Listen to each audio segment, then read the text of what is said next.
बुधवार को भजनलाल सरकार की कैबिनेट की बैठक हुई जिसमें कई बड़े फैसले लिए गए, लेकिन सबसे महत्वपूर्ण रहा the Rajasthan prohibition of transfer of immovable property and provision for protection of tenants from eviction from premises in disturbed areas bill 2026 के प्रारूप को मंजूरी मिलना। इस बिल के पारित होने के बाद किसी समुदाय विशेष से प्रताड़ित होकर मजबूरी में जिस संपत्ति को सस्ते में बेचना पड़ता था उस पर रोक लगा दी जाएगी। अक्सर हम सुनते हैं कि मुस्लिम बाहुल्य क्षेत्र में अन्य समुदाय के रहने वाले लोगों को बेवजह परेशान किया जाता है, उनके घरों के आसपास हिंसा और अशांति का माहौल पैदा किया जाता है।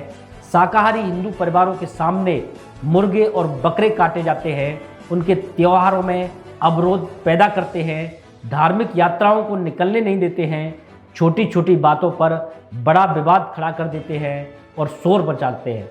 यदि वो लोग अपने मकान में किसी किराएदार को रखते हैं तो किराएदारों को भी परेशान करते हैं और उनके सामान की तोड़फोड़ करते हैं।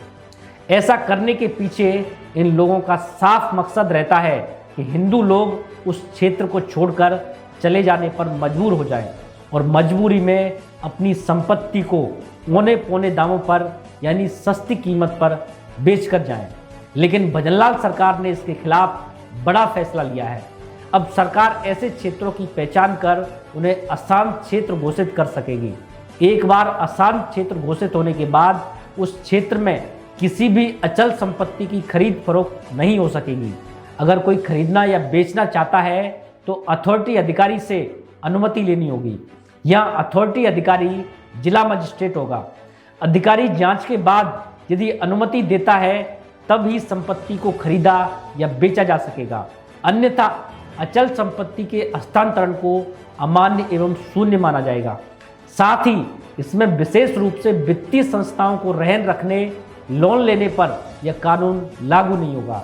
यानी आप बैंक या किसी वित्तीय संस्था को अपनी संपत्ति गिरवी रखकर लोन लेना चाहते हैं तो ले सकते हैं, उसके लिए आपको किसी से अनुमति लेने की जरूरत नहीं है। साथ ही इस कानून का उल्लंघन करने पर 3 से 5 साल तक की सजा का प्रावधान है। यह गैर जमानती अपराध माना जाएगा, यानी ऐसा करने पर जमानत भी नहीं होगी। वहीं अशांत क्षेत्र की अवधि अधिकतम 3 वर्ष की है। यदि जरूरत हुई तो इसे पहले भी समाप्त किया जा सकता है और जांच में स्थिति में सुधार नहीं हुआ तो सरकार इस अवधि को बढ़ा भी सकती है।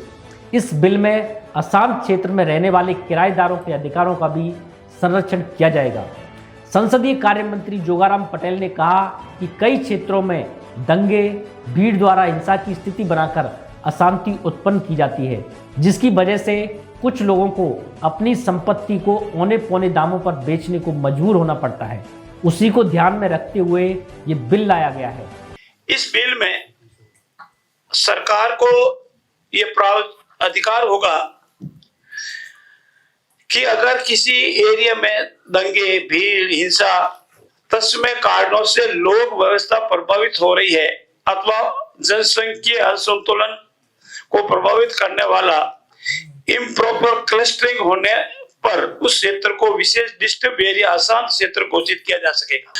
एक बार अशांत क्षेत्र घोषित हो जाता है तो उस क्षेत्र में कोई भी प्रॉपर्टी हस्तांतरण, ट्रांसफर को नल एंड वॉइड माना जाएगा और उसमें अगर कोई ट्रांसफर करना चाहता है तो सक्षम अधिकारी, जो नियमों में सक्षम अधिकारी डिक्लेयर होगा, सामान्यतः डीएम होता है, सामान्यतः उसकी पूर्ण अनुमति से, उसकी परमिशन से संपत्ति का हस्तांतरण भी हो सकेगा। वहीं कांग्रेस अध्यक्ष गोविंद सिंह डोटासरा ने इस बिल को संविधान के खिलाफ बताते हुए कहा कि समानता के अधिकार का उल्लंघन है। सरकारी भाषा नहीं है, संवैधानिक भाषा नहीं है, ये एक राजनीतिक एजेंडे की भाषा है।